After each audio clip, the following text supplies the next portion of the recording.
We have to bring up the fact that, less than 3 weeks away from the big fight. I know. We're all getting excited about it. I'm glad that it's concentrating on the training and not on these ridiculous press conferences. But, bottom line is everybody's going to watch this fight. It's going to break the pay-per-view record. I predict 5 to 6 million or more buys. We've talked about this before. Now it's coming out, and I follow Conor on Instagram. I'm a big fan of Conor's. He is really focusing on his training. But now he's had Paulie Malignaggi, who he had 2 sparring sessions with, and some things are coming public out of it. Malignaggi became a little outspoken. He quit after the second sparring session. I don't think he's given full information as to why, but he became public. And again, this is not my opinion, folks. I'm only going from an article I read this morning. He claims that McGregor is cheap, arrogant, and weird. He basically was a little upset from what I can tell, and correct me if I'm wrong, TJ, because I know you're up to date on this too. He made a statement. As far as boxing is concerned, I'm not going to tell you he can't box. He understands what he wants to do and how he wants to do it, but he's got to progress. There's things he's got to come along with, and it's not so easy to come along that fast all this way through. He made statements to the fact that he thinks his arrogance is preventing him from doing what he needs to become a better boxer. And when he said the word cheap, he was complaining about the fact that he was treating his sparring partners through pay and accommodations in the training camp. He said, I was blown away by the treatment this guy gave everybody, but he rented himself a Lamborghini. He made sure he rented himself a Lamborghini in Vegas. So Malignaggi seems a little upset. Okay. I mean, I really don't know what we're supposed to glean from this. I mean, I don't either. It's just funny. I mean, I want to hear all positive stuff and how it worked out. Sure. But now he quits after the second. Oh, Yeah. another thing he said, too, because there was a picture on he's calling the fight, by the way, too. He is? Yeah. Who is Yeah. calling the fight? Who's the crew calling the fight? Well, Showtime. Yeah, it's a Showtime crew. I don't know exactly the particulars and who will be doing what, but I know Malignaggi is part of that booth. Am I missing something? Is Malignaggi a Showtime commentator for other I boxers? believe so. Okay, so he will be calling it then. And again, for people that are wondering out there, I know media has been writing articles. I've been getting hit on Twitter.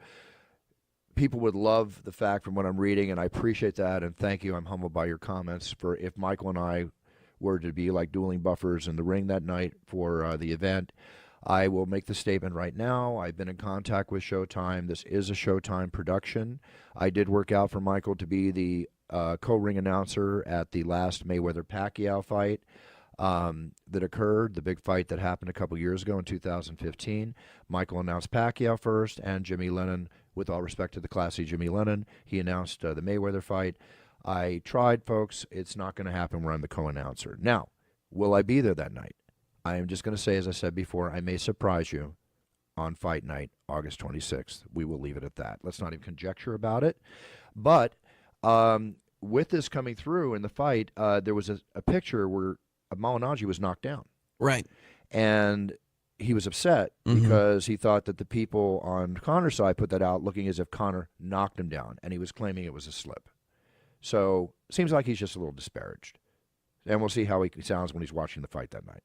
Yeah, I mean, I hate to say it, but do you think he's angling for a fight with Conor? I mean, what boxer?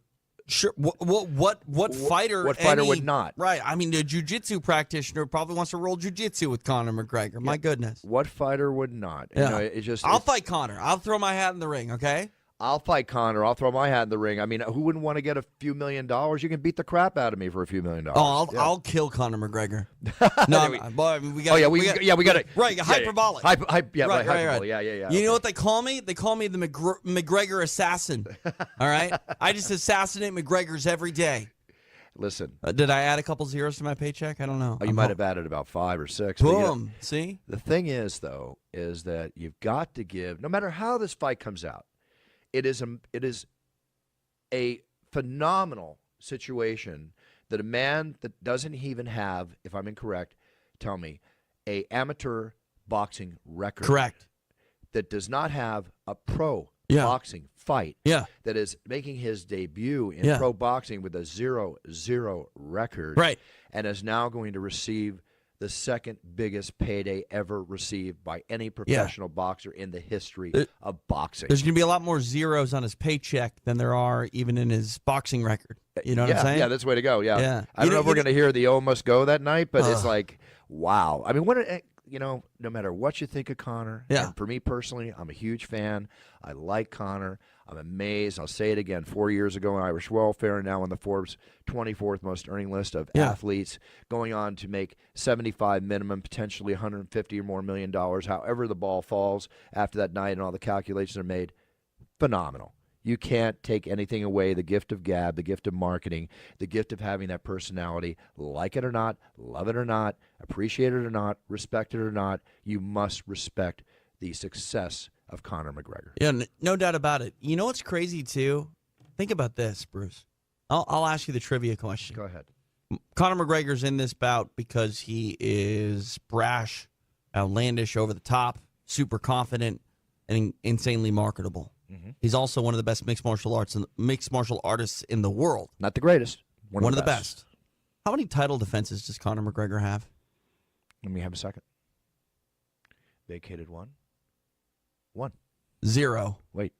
He's never 0. He's never defended. Yes, you're right. Yeah, he's never defended a title. Well, wait. What about he held the title in Cage Rage or whatever it's called over in England? I'm talking about a UFC World Championship. But he did defend the title in his English title he held, right? I have no idea. But okay. I hate to say it, none of those titles matter. You know what I mean? Compared to UFC, you're right. Right. With all respect to them, please. With all respect, for sure. But when we're talking about world championships, I mean, okay, he's not in this situation with Floyd Mayweather because he's the former Cage Warriors fighting championships featherweight champion. You know what I mean? Like, he's here because he's the UFC's Conor McGregor. And again, when you look at his accomplishments, a lot of it's on the mic, and then it's backed up by what he does in the cage. And he's a Hall of Famer, but it's not for length of title defenses, long-time title reigns, undefeated streaks like Jose Aldo's. I mean, Conor McGregor is doing gangbusters when it comes to business. How many times has he even fought in the UFC? Has he fought 10 times in the UFC? No. I don't think so. No. You know what I mean? So, like, the fact is Conor McGregor is a once-in-a-lifetime athlete in the cage, out of the cage, and, 3 weeks away. Well, I also want to give credit where credit's due, because when talent is discovered, you need to give credit to the people to discover that talent. Yeah. So we're going to start with Joe Silva. We're also going to start with, not end, but also include Dana White and the Fertitta brothers for recognizing the talent and bringing him along to give him this platform to work to achieve what he's achieved. Well, let's also not forget Conor McGregor himself coming up to you going, I'm Conor McGregor, remember that name. One day you're going to be roaring it in the octagon. No beard, maybe 19. Right. My name is Conor McGregor. I'm going to be champion someday. Remember my name. You'll be announcing it. And you're probably like, all right, dude. But I never forgot that. I mean, how often does that happen? It's happened a lot. I would say in my course of my career, it's happened like let's say maybe 30, 40 times. Okay, that's a lot. That's way more than I thought. But this one stood out. And when I saw him walk in the octagon, boom, the memory came back. You remember that guy. It was that guy. Yeah. Wow. That young kid. So that kind of intestinal fortitude cannot be bought. It's only bred.